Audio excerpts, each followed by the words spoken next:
మూసీ ప్రక్షాళనం. ఇది మూసీ ప్రక్షాళనమేనా? పేదల్ని అక్కడి నుంచి వెళ్ళగొట్టేటువంటి ఒక ప్రక్రియని. వాస్తవానికి మూసీ ప్రక్షాళన మీరు చేయదలుచుకుంటే మనకందరికీ తెలుసు, మూసీ మీద ఉన్నటువంటి ఒక బ్రిడ్జిని కట్టడానికి ఎన్ని సంవత్సరాలు పడుతుంది. ఇప్పటికి కూడా ఆ రోడ్లో ఒక బస్సు 107 కానీ ఇతర బస్సులు కానీ అక్కడి నుంచి పోవడానికి అసలు రూట్ లేదు. ప్రక్షాళన సంగతి వదిలిపెట్టండి, ప్రజా రవాణాకు ఉపయోగపడేటువంటి పరిస్థితిని కూడా సరిచేయలేని పరిస్థితి. ఇప్పటికీ 1 సంవత్సరం వస్తుంది కదా ప్రభుత్వం వచ్చి కూడా. ఇప్పుడు కూడా అంతకు ముందు కూడా వాళ్ళ అధికారంలో ఉన్నారు గతంలో కూడా. అప్పుడు కానీ ఇప్పుడు కానీ మూసీ మీద నుంచి రవాణా సౌకర్యాన్ని సరిగ్గా చేయలేనటువంటి ప్రభుత్వాలు ఇవాళ దాన్ని ప్రక్షాళన చేస్తామని చెప్పి ప్రజల్ని అక్కడి నుంచి భయభ్రాంతులకు గురి చేసి పంపించేటువంటి ఒక ప్రయత్నం చేయడాన్ని మేము తీవ్రంగా వ్యతిరేకిస్తా ఉన్నాం. వాస్తవానికి మీరు ప్రక్షాళన చెయ్యదలుచుకుంటే అక్కడ ఉన్నటువంటి ప్రజలతో మాట్లాడిన వాళ్ళు కాదు, మాట్లాడాలి కదా కనీసము. అనేక సంవత్సరాల నుంచి క్షత్రియ లాంటి సంస్థలు కానీ అనేక సంస్థలు కానీ ఆ మూసీ పరివాహక ప్రాంతంలో ఉన్నటువంటి పరిస్థితుల మీద చర్చిస్తూ ఉన్నారు, మాట్లాడుతూ ఉన్నారు, ఉద్యమాలు నిర్మిస్తూ ఉన్నారు. అనేక ప్రజా సంఘాలు, పార్టీలు అందరూ కలిసి ఆందోళన నిర్వహిస్తున్నటువంటి నేపథ్యం ఉంది. దానికి ఇవాళ కొత్తగా మూసీ గురించి మాట్లాడాల్సినటువంటి ఇదేమి లేదు.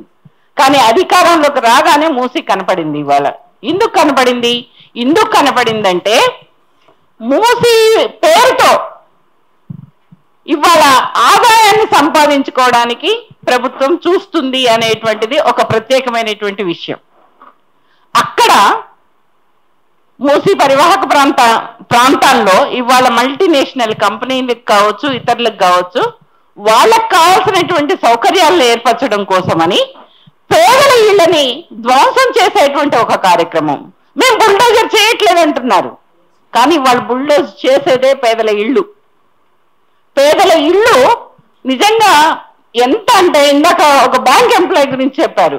వాళ్ళు ఎన్ని సంవత్సరాలు కష్టపడి ఒక ఇల్లు కొనుక్కోగలిగి ఉన్నారు. ఒక చిన్న కూరగాయలు అమ్ముకునే ఒక అక్క అక్కడ ఒక చిన్న ఇల్లుని వేసుకొని ఎట్లో కట్ల ఇంత స్థలం కొనుక్కొని ఆ స్థలంలో ఇల్లు నిర్మాణం చేసుకుంటే మేము ఏదో డబ్బులు ఇస్తాము, చట్ట ప్రకారం చూస్తాము అని చెప్పినప్పటికీ తిరిగి తను నిర్మించుకోగలుగుతుందా? తన ఇంటిని తను ఉంచుకోగలుగుతుందా? ఇవాళ తను ఉన్న చోట తన పని కానీ తను ఏదో ఒక పని చేసుకొని బ్రతకాలి కదా, జీవితాన్ని గడపాలి కదా. ఆ గడిపేటువంటి కుటుంబంలో ఆమెకి ఆ దగ్గరలో పని దొరికేటువంటి అవకాశం కూడా ఉండాలి కదా. నువ్వు ఎక్కడో తీసుకెళ్ళి పెడతాను, ఇక్కడ పెడతాను, అక్కడ పెడతాను అవసరం లేదు. నువ్వు ప్రక్షాళన చెయ్యాలి అనుకుంటే ముందు అందులో ఉన్నటువంటి ఆ వ్యర్థ పదార్థాలను తీయి. అది తీయడానికి కానీ రవాణా సౌకర్యం కల్పించడానికి కానీ ప్రజలకు కావాల్సినటువంటి వాళ్ళు అసలు ఒక పూట తినక ఒక ఇల్లు అంటూ ఉంటే, హైదరాబాద్ లో ఇల్లు అనేటువంటిది చాలా ప్రాముఖ్యమైనటువంటిది. ఒక రకంగా చెప్పాలంటే ఇవాళ వాళ్ళకు వచ్చే ఒక కుటుంబానికి వచ్చే ఆదాయంలో సగం ఇంటి అద్దెలకే పెడుతున్నారు. ఇంటి అద్దె పెట్టాలి అంటే సగం ఆదాయం వాళ్ళు సంపాదించుకునేటువంటి, ఇద్దరు భార్యాభర్తలు సంపాదించుకుంటే ఆ సంపాదించుకున్నటువంటి దానిలో సగం ఇళ్లకు పెడుతున్నారు అద్దెకి. అట్లాంటిది లేకుండా ఏదో చిన్న గూడు ఏర్పరచుకునేటువంటి వాళ్ళని తీసి అవతలకి నెట్టేసి వాళ్ళ పిల్లల చదువుల గురించి ఆలోచించరు, వాళ్ళ ఉద్యోగాల గురించి ఆలోచించరు, వాళ్ళ జీవితాల గురించి ఆలోచించరు. ఇవేమీ చేయకుండా ఇవాళ ప్రక్షాళన చేస్తాం మేము, మిమ్మల్ని తరిమి కొడతాం అనేటువంటి పద్ధతులు వ్యవహరిస్తే మిమ్మల్ని కూడా ప్రజలు తరిమి కొడతారనేది ఈ వేదిక మీద నుంచి వాళ్ళకి చెప్పదలుచుకున్నాం. మీరు ప్రజా సంక్షేమాన్ని దృష్టిలో పెట్టుకొని ప్రక్షాళన చేస్తారా? ప్రక్షాళన ఎవరి కోసం? ప్రజల కోసమే కదా.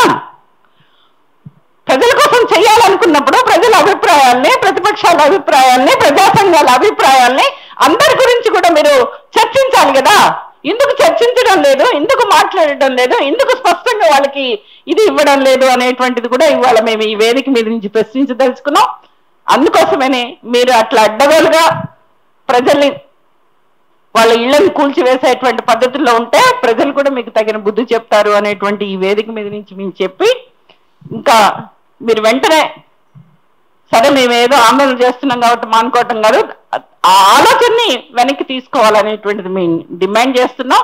పేదల ఇళ్ళు ఒక్కటి కూడా కూల్చడానికి వీల్లేదు అనేటువంటిదే మేము చెప్పదలుచుకున్నాం. మేము డబ్బులు ఇస్తాము, ఇంకేదో ఇస్తామన్నా కూడా అవసరం లేదు. ఎందుకంటే జీవనం గడుపుకోవాల్సినటువంటి పేదవాళ్ళు ఉన్నారు అక్కడ. అందుకోసం దీని గురించి ప్రభుత్వం వెంటనే ఆలోచించి తన ఆలోచన వెనక్కి తీసుకోవాలనేటువంటిది సిపిఐఎంఎల్ న్యూ డెమోక్రసీ పార్టీ నుంచి మేము డిమాండ్ చేస్తా ఉన్నాం.